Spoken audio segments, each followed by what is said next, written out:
Mungkin ada tantangannya Pak dalam pengambilan keputusan pada kasus-kasus dilema etika? Tentu dalam semua permasalahan juga pasti ada tantangannya. Di antaranya yaitu tantangannya dilihat kurang adanya kesadaran baik dari pihak yang bersangkutan. Jadi kurang adanya kesadaran dari pihak-pihak yang bersangkutan. Jadi kita harus lebih hati-hati ya Pak ketika menangani suatu masalah. Kemudian Pak, tata kelola atau jadwal, apakah ada jadwal tertentu dalam sebuah penyelesaian kasus? Apakah Bapak langsung menyelesaikannya di tempat atau memiliki sebuah jadwal untuk menyelesaikannya? Bagaimana bentuk jadwalnya Pak? Saya tidak ada jadwal atau tidak ada tata kelola, tapi langsung saja koordinasi dengan pihak yang terkait. Jadi diselesaikan secara langsung. Jadi setiap ada masalah Bapak selesaikan secara langsung biar tidak berlarut-larut gitu. Biar masalahnya cepat selesai. Nah, kemudian adakah seseorang atau faktor-faktor yang selama ini mempermudah atau membantu Bapak dalam pengambilan keputusan Pak dalam kasus-kasus dilema etika? Ya.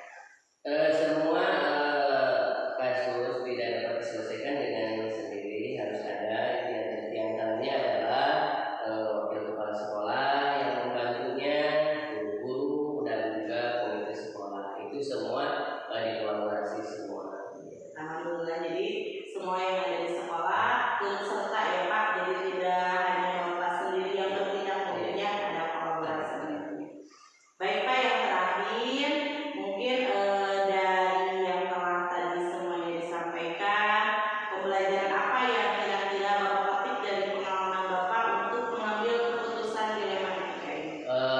Untuk mengambil keputusan dalam dilema etika ini adalah pembelajaran yang dapat petik adalah pengalaman ini dengan melihat struktur budaya yang ada di sekolah ini. Jadi Bapak lihat dulu struktur budaya yang ada di lingkungan ya Pak ya? Lebih mengenal dulu budayanya. Baiklah Bapak, terima kasih atas waktunya. Mohon maaf sudah mengganggu aktivitasnya di siang ini. Mungkin itu saja yang saya tanyakan pada kesempatan ini. Terima kasih banyak. Wassalamualaikum warahmatullahi wabarakatuh. Bismillahirrahmanirrahim. Assalamualaikum warahmatullahi wabarakatuh. Wilujeng enjing. Mohon maaf Bapak mengganggu waktunya. Kebetulan pada hari ini saya ada tugas untuk demonstrasi konstekstual modul 3.1 pengambilan keputusan berbasis nilai-nilai kebajikan sebagai pemimpin. Sebelumnya perkenalkan, saya Rani Mulyawati, calon guru penggerak angkatan 8 Kabupaten Tasikmalaya dari SDN Jagabahya. Pada kesempatan ini perkenankan saya untuk mewawancarai Bapak ya, mengenai pengambilan keputusan berbasis nilai-nilai kebajikan sebagai pemimpin. Tapi sebelumnya saya minta Bapak dulu untuk memperkenalkan diri Pak, boleh? Assalamualaikum warahmatullahi wabarakatuh. Nama saya Ero Juhara SPDI, Kepala Sekolah SDN Sidang Jaya, Kecamatan Pageragan, Kabupaten Tasikmalaya. Ya, terima kasih Bapak. Untuk kita mulai saja ya Pak untuk wawancaranya. Mungkin mohon maaf sebelumnya saya mengganggu waktunya Pak. Ada beberapa hal yang saya ingin tanyakan mengenai pengambilan keputusan berbasis nilai-nilai kebajikan sebagai pemimpin. Mungkin selama ini bagaimana Bapak dapat mengidentifikasi kasus-kasus yang merupakan dilema etika, kasus secara etika memiliki pertentangan nilai, benar lawan benar, ataupun masalah tentang kasus bujukan moral, di mana kasus yang bertentangan antara benar dan salah. Mungkin selama Bapak memimpin di sekolah ini ada beberapa kasus atau masalah baik mengenai siswa ataupun guru-guru atau masalah yang lainnya Pak. Kalau berdasarkan kasus tersebut itu mungkin terjadi karena adanya dilema etika yang ditandai dengan adanya pilihan yang sama-sama benar, tetapi tidak ada rujukan baik itu dalam moral dalam kasus tersebut dan tidak ada dalam pelanggaran hukum yang terjadi, sehingga untuk mengidentifikasi antara dilema dan etika dengan rujukan moral, maka itu perlu dilihat dari tipe kasus dan pilihan yang muncul. Iya. Jadi Bapak lihat dulu untuk tipe kasusnya ya Pak ya, di sini ya. Baiklah Pak. Kemudian bagaimana Bapak untuk menjalankan pengambilan keputusan kasus-kasus tersebut ya di sekolah Bapak, terutama mungkin ada kasus di mana ada dua kepentingan yang sama-sama benar atau sama-sama mengandung nilai kebajikan. Bagaimana dalam pengambilan keputusannya Pak? Dalam mengambil suatu keputusan, mungkin saya bermusyawarah dulu dengan baik itu masyarakat, baik itu wakil kepala sekolah, baik itu guru, agar apa? Agar mendapat pertimbangan dalam memutuskan suatu permasalahan yang ada di suatu tempat. Iya, baik. Jadi Bapak mengambil tindakan untuk dimusyawarahkan dulu mungkin ya Pak, Ya. dengan masyarakat, guru dan yang lainnya ya. Ya. Nah di sini langkah-langkah atau prosedur seperti apa yang biasa Bapak lakukan selama ini selain dari misalkan tadi kan mengambil langkah keputusan musyawarah dengan masyarakat, dengan komite atau dengan guru-guru yang lainnya. Prosedurnya mungkin seperti apa Pak? Langkah-langkah atau prosedur yang biasa dilakukan oleh kami di sini adalah melakukan musyawarah, yaitu dengan wakil kepala sekolah. Selanjutnya kita mengadakan rapat tersebut dilaksanakan dengan para dewan guru yang ada di sekolah kami di sini. Iya, baik Pak. Jadi Bapak lakukan dengan musyawarah dengan masyarakat, kemudian dirapatkan dengan dewan guru begitu ya Pak ya? Ya.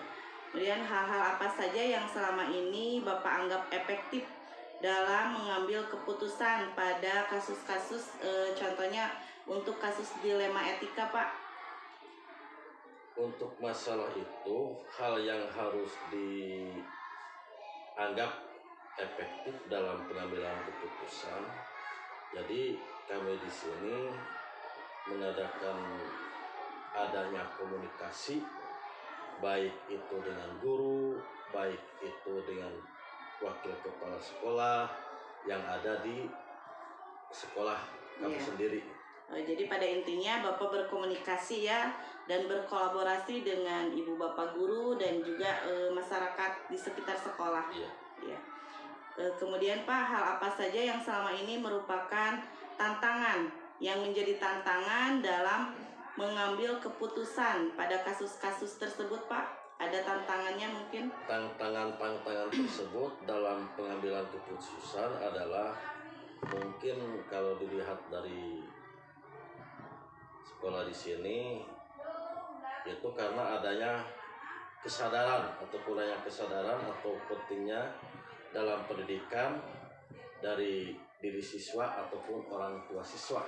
Ya, jadi adanya kurang kesadaran ya Pak, baik dari dalam diri siswa ataupun orang tua begitu ya. Bapak tatkala memiliki sebuah masalah, mungkin ada tata kelola atau jadwal tertentu dalam sebuah penyelesaiannya ya dalam kasus dilema etika. Apakah Bapak langsung menyelesaikannya di tempat atau memiliki sebuah jadwal untuk menyelesaikannya, bentuk atau prosedurnya seperti apa Pak? Kalau masalah jadwal dalam menentukan suatu kasus mungkin tidak ada, cuman menyelesaikan kasus tersebut, baik kasus yang dilema dalam etika, itu langsung melakukan koordinasi dengan pihak-pihak terkait. Jadi Bapak langsung melakukan koordinasi ya Pak dengan pihak terkait. Ya.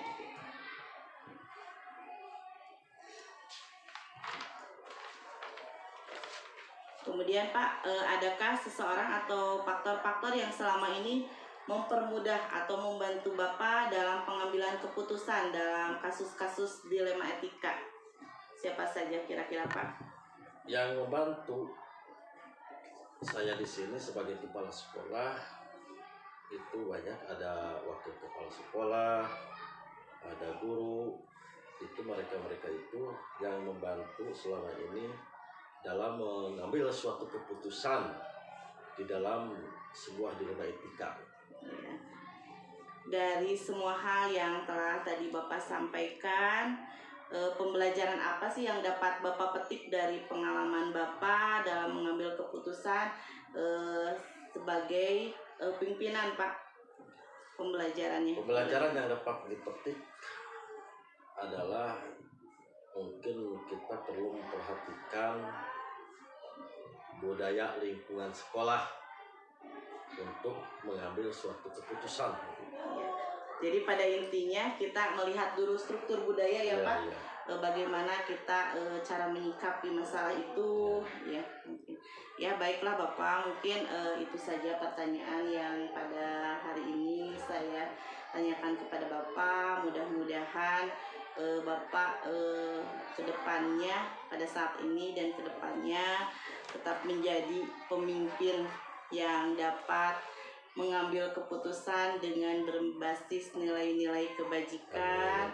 Ya, terima kasih untuk waktunya Pak. Mohon maaf sudah mengganggu waktunya. Ya. Assalamualaikum warahmatullahi wabarakatuh. Waalaikumsalam.